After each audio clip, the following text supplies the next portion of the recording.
अखंड हिंदुस्थानचे आराध्य दैवत छत्रपती शिवाजी महाराज, बाबासाहेब आंबेडकर, त्याचप्रमाणे धरती आबा बिरसा मुंडा, राघोजी भांगरे, त्यांच्या भिल्ल राया ठाकर या महामानवांना खरं तर प्रथमतः वंदन करतो। आज ज्या संघटनेने खरं तर महादेव कोळी, कातकरी, भिल्ल ठाकर एकत्र आणण्याचं काम आणि जे संयोजनाचे आज या आदिवासी हक्क परिषदेच्या मेळाव्याची जबाबदारी उचलली ते बिरसा ब्रिगेडचे सर्व कार्यकर्ते, विशेषतः या कार्यक्रमाला आवर्जून ज्यांची उपस्थिती आहे की हा जुन्नर तालुक्यातील ज्या मूळ अनुसूचित जमाती आहेत तर त्या जमातींच्या मेळाव्यासाठी बिरसा ब्रिगेडचे राष्ट्रीय अध्यक्ष, तुमच्या आमच्या सर्वांचे मार्गदर्शक सतीशभाई पेंडाम, या कार्यक्रमाचे अध्यक्ष दादाभाऊ पगार, त्याचप्रमाणे आमचे काका तुळशीराम भोईर, त्याचप्रमाणे या ठिकाणी उपस्थित असलेले तुषारभाऊ थोरात चौगुले साहेब असतील,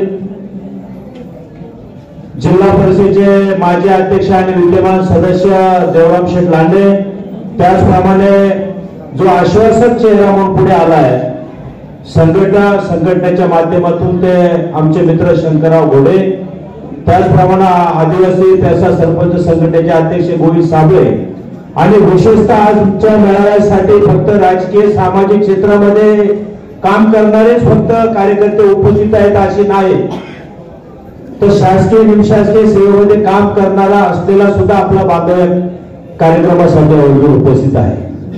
कारण हा विषय एकदम महत्वाचा आहे एकदम की आदिवासी हक्क आणि अधिकार खरंच आपल्याला स्वातंत्र्य मिळाल्यापासून या 75 वर्षामध्ये आपल्याला खरंच अधिकार प्राप्त झालेत का?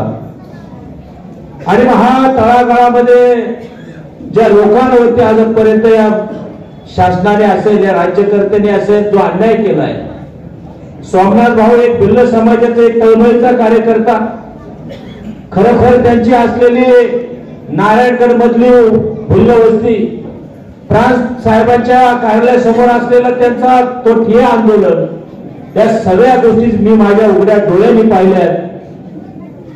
सतीश भाऊ खरोखर बिरसा ब्रिगेडच्या माध्यमातून असेल, वेगवेगळ्या आदिवासी समाजातल्या संघटना असतील, कार्यकर्ते असतील, या भिल्ल समाजातील लोकांना त्या ठिकाणी अन्न पाणी सुद्धा खायला त्या ठिकाणी नव्हतं, अंगावरती वस्त्र नव्हतं, परंतु या खंबीर तुमच्या कार्यकर्त्यांनी त्या ठिकाणी अतिशय चांगल्या पद्धतीनं या भिल्ल समाजाची त्या ठिकाणी व्यवस्था केली।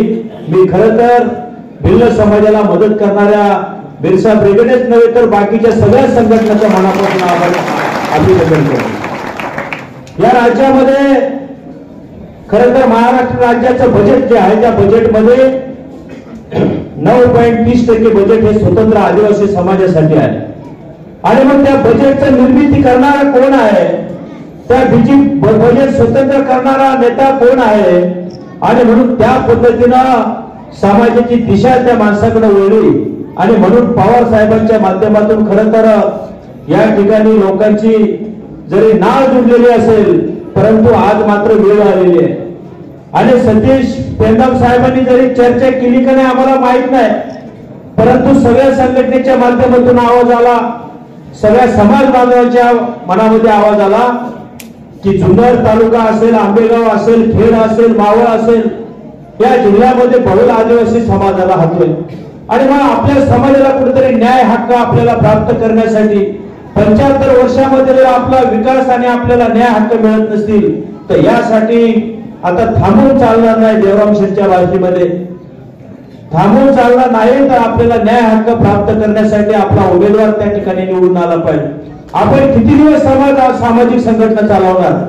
समाज कार्याला राजकारणाची जोड आल्याशिवाय कुठल्याही समाजाचा विकास होत नाही, एवढं ते मात्र याच्यामध्ये शंका नाही। आणि म्हणून समाजाबरोबर राजकारणाची दिशा जोडत असताना आज सगळे आमचे घोडे सर असतील, बाकीचे जे कार्यकर्ते असतील, या सगळ्यांनी मनोगत मांडली की आज काय आपली दशा आहे, काय समाजामध्ये आपल्या अवस्था आहे, शिक्षण असेल, आरोग्य असेल, अतिशय वाईट परिस्थिती निर्माण झालेली आहे.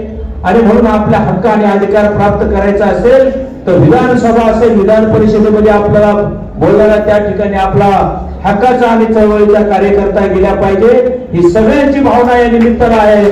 आणि म्हणून उद्याची दिशा राबवत असताना यदा कदाचित कुठल्या पक्षाकडं आपण मंडळी तिकीट मागत असाल पण त्या पक्षाने आपल्यासाठी काय केले, आपल्या समाजासाठी काय केले याचं भान प्रत्येकाने राखलं पाहिजे. आणि मग तिकीट मागत असताना त्यांनी सुद्धा आपला विचार करत असताना कशा पद्धतीने केला पाहिजे की खरंच कैलासवासी कृष्णराव मुंडे साहेबांच्या नंतर या तालुक्याला आमदार मिळाला नाही. यदा कदाचित हा विधानसभा मतदारसंघ अनुसूचित जमातीसाठी राखीव नसेल, जनरल असेल, आपल्याला कुणाला इतर मंडळींना राग येण्याचं काही कारण नाही.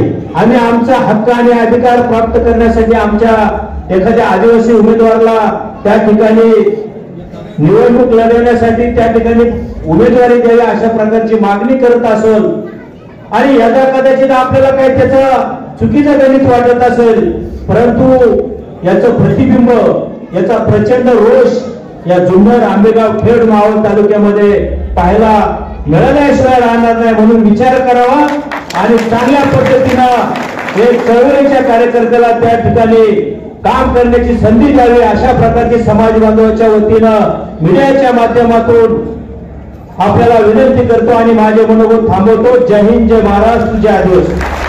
नवनवीन आणि ताज्या घडामोडींसाठी महाराष्ट्र जनभूमी न्यूजला सबस्क्राईब करा, त्याचबरोबर बेल आयकॉनवर क्लिक करा आणि मिळवा आमच्या बातम्यांचे नोटिफिकेशन्स.